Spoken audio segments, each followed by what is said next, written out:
100세 시대. 정말 오랫동안 우리 모두의 꿈이었잖아요. 오래 사는 거. 근데 언젠가부터 이 긴 삶이 축복이 아니라 혹시 짐이 될 수도 있겠다. 이런 불안감을 느끼는 분들이 부쩍 많아졌습니다. 오늘은 은퇴에 대한 그 불편한 진실을 같이 한번 마주해 보려고 합니다. 여러분 혹시 이런 생각 해보신 적 있으세요?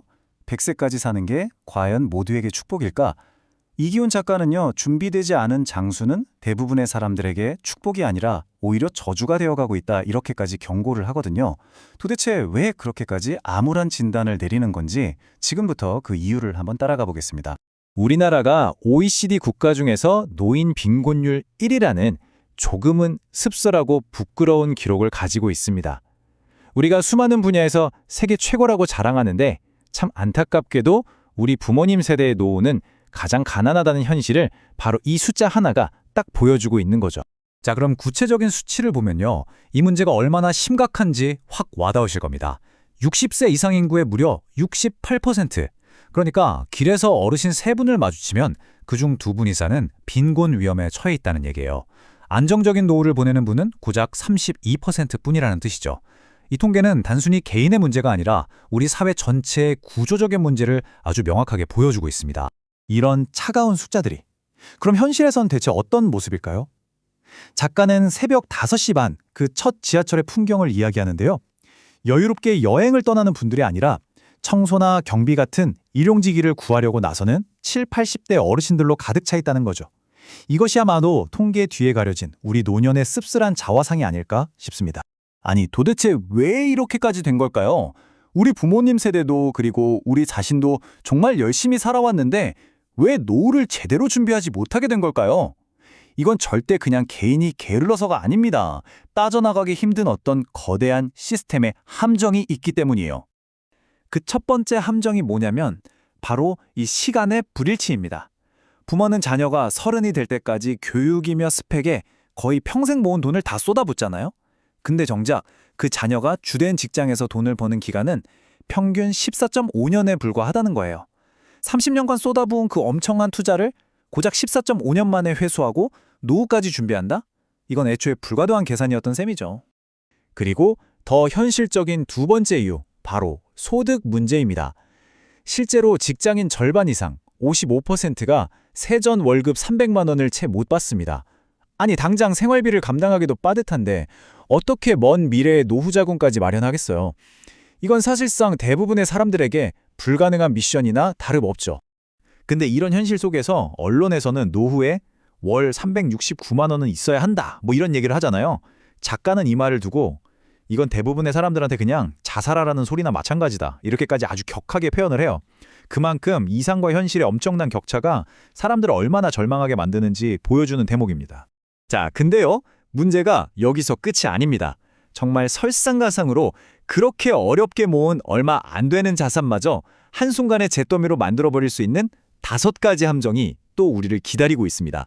작가는 이걸 노후 5대 파산이라고 부르면서 경고하는데요. 과연 뭐가 우리의 노후를 순식간에 무너뜨릴 수 있을까요? 첫째는요, 희망을 걸었지만 대부분 실패로 끝나는 준비 없는 창업. 둘째, 절박한 마음을 파고드는 금융사기.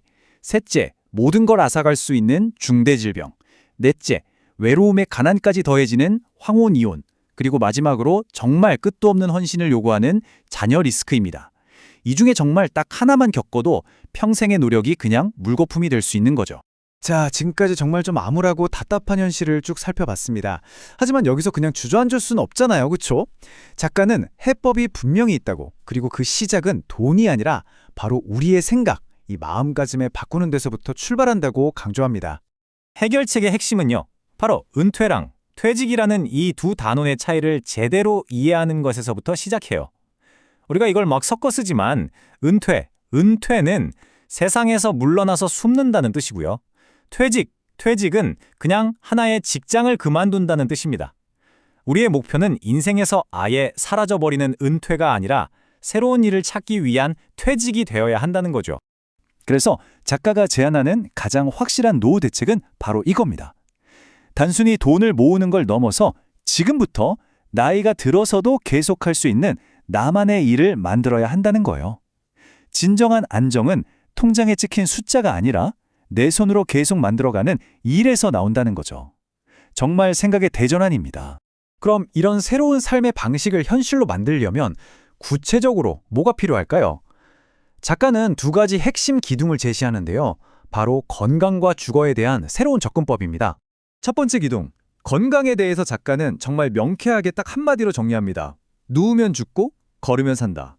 노후 파산의 주범인 그 의료비 폭탄을 막는 최고의 방법은요, 비싼 영양제 챙겨 먹는 게 아니라 그냥 꾸준히 걷고 움직이는 거라는 거죠. 어떻게 보면 가장 단순하지만 그래서 더 강력한 진리 아닐까요? 그리고 두 번째 기둥은요, 훨씬 더 과감한 생각의 전환이 필요합니다. 바로 삶의 터전을 도시에서 시골로 옮기는 거예요.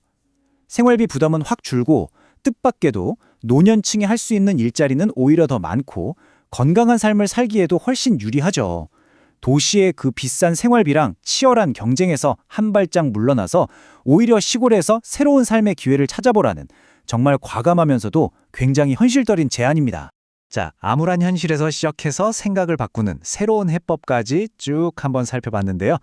결국 핵심은 남한테 의존하는 게 아니라 내 삶의 주도권을 내가 다시 쥐는 거였죠. 이제 여러분의 차례입니다. 여러분은 앞으로 무엇을 만들어 가시겠습니까? 마지막으로 이 질문을 한번 던져봅니다. 여러분의 퇴직 이후를 책임져 줄 여러분만의 일은 과연 무엇인가요? 이 질문에 대한 답을 오늘부터 찾아 나서는 것, 그것이야말로 100세 시대를 저주가 아닌 축복으로 만드는 가장 확실한 첫걸음이 될 겁니다.